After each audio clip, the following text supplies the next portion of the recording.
This video is for business leaders who want the best for themselves and their employees by maximizing the work culture through neurocognitive benefits of healthy eating and exercise.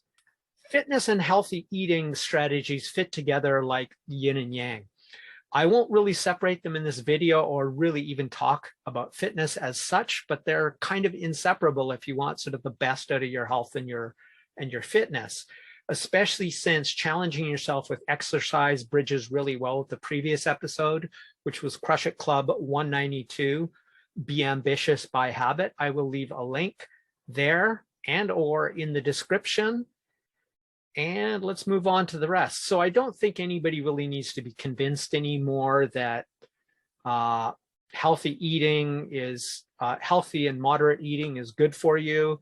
So I'll focus on individual strategies of how not to overeat. That is, strategies to be satiated effectively without being tempted by overeating, which is an evolutionary leftover that we all contain. You're not special if you say you struggle with your willpower for food, because according to Roy Baumeister and John Tierney in their book that I'm actually listening to right now, called Willpower, that's what the data says. It's probably the thing that most people struggle with.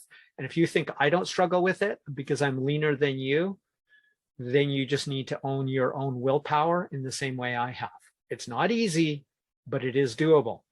Okay, so what this is important for actually is this isn't about, oh, what does health and fitness have to do with business? It has everything to do with business in that not only is having being moderate and eating healthily help your individual health, but it actually helps the health of your business too, especially because all of the negative effects that being overweight and obesity has, not only on your neurocognitive capacity and ability, but on your health, the cost of healthcare in your company, repetitive stress injuries in people's knees.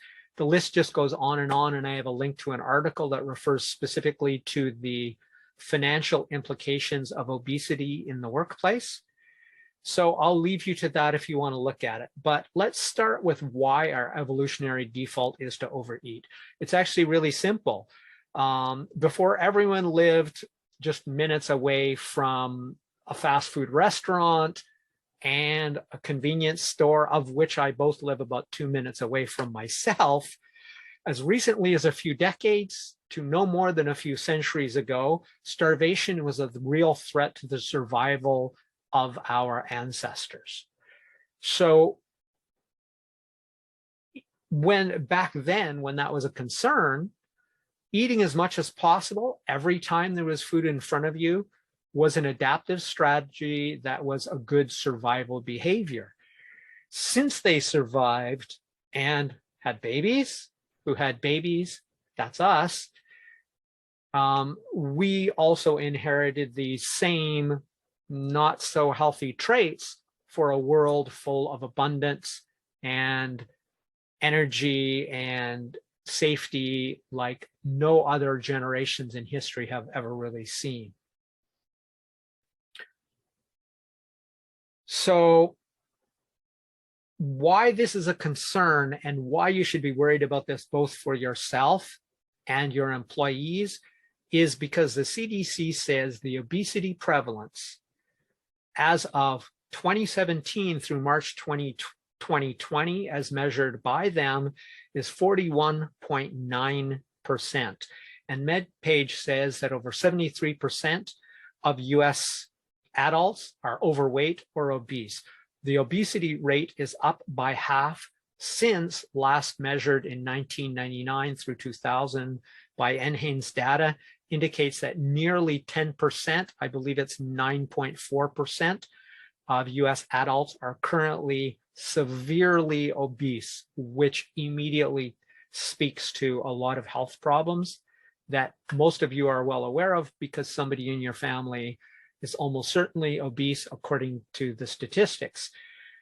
That's both alarming and extremely costly for business, the US medical system, but most importantly, the people whose health and loved ones are directly affected by it. And yet the vast majority of this public health pandemic is entirely preventable by most people, and honestly, a choice. You may not like to hear that, but that's what the data says. Somewhere between 94 and 99% of people in the world have a normal metabolism. Though lots of people like to use an excuse or talk about metabolic syndrome, the truth and the scientific measure, if you don't believe me, I encourage you to go get an actual metabolic test done. The vast majority of people in the world are within the normal metabolic range, which means their weight is a combination of the amount they eat, what they eat, and how much they exercise, period. There's nothing, that's not a debate.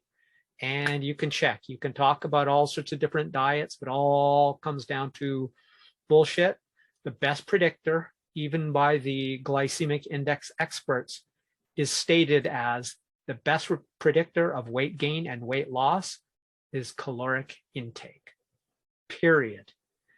Now, some ways to be satisfied or satiated are to follow the next techniques that I'm going to talk about that are going to make up the remainder of this video, and that is eating a mostly plant-based whole food diet. I'll put links to where this comes from and why that is. But if you think meat is the only way to be full, you're talking to somebody who used to eat about 4 kilos a month or more of chicken breasts that I bought at Costco. So needless to say, I've eaten more than my fair share of meat. I used to eat on an average 200 grams of protein in the form of chicken breasts and similar things every day. So if you eat something like brown rice and soybeans or a hearty vegan stew, you'll realize that you can get plenty of filling food that is extremely healthy for you. Because I am now mostly, but not entirely vegan, so I'm speaking from experience. Or my breakfast, which usually consists of cocoa, either with chickpeas or soybeans, or plain cocoa in oats with a sugar alcohol called erythritol, which is virtually calorie-free, very low calorie. And if you're worried about that, even though it's naturally occurring, that the process may not be natural, that they extract it, that's fine. You could use something like honey or maple syrup, though I would actually encourage you to use sweet red beans, which in Japan are known as amayazuki, which is used in many Japanese sweets and doesn't have any sugar in it. It's just the natural sweetness of that particular legume, which is very, very good for your health and low calorie. Go figure. So the other thing you can do, and this is a simple one that everybody can practice, and that is to pause for 20 minutes after you've eaten to 80% full, which, as you might notice, is the title of this video, and there's reference behind that. There's something here in Japan called hachibume or harahachibu, and people repeat this to each other all the time, and it's essentially eat until you're 80% full and stop. So eat until you're 80% full, stop for 20 minutes. If you're still hungry, eat some more. Also, if that doesn't work or you're concerned that it won't work, eat till you're 80% full, drink 2 cups of water, which you could actually drink before and or during eating, wait 20 minutes, and then repeat the process that I just described. Another way you can do it, and this is to keep mindfulness of what you're consuming, is to take photos of everything. It gives you a mindful, objective measure of what you're eating. Now, there's some research that indicates that people with practice can become very accurate at estimating their calories, but after 40 years of doing this kind of stuff for myself, I say bullshit. Take the photos, see it for yourself. It's far more reliable. So that's it for eat to 80% full. If you want any help applying this or anything else in terms of the evolutionary defaults regarding taking what you do well or taking what you do best and doing it even better through neuro-cognitive leadership and design methodologies, which are my own, you can reach out to me at tim@crushitclub.com. This has been Crush It Club 193. eat to 80% full. My name is Tim B. Green. Bye for now.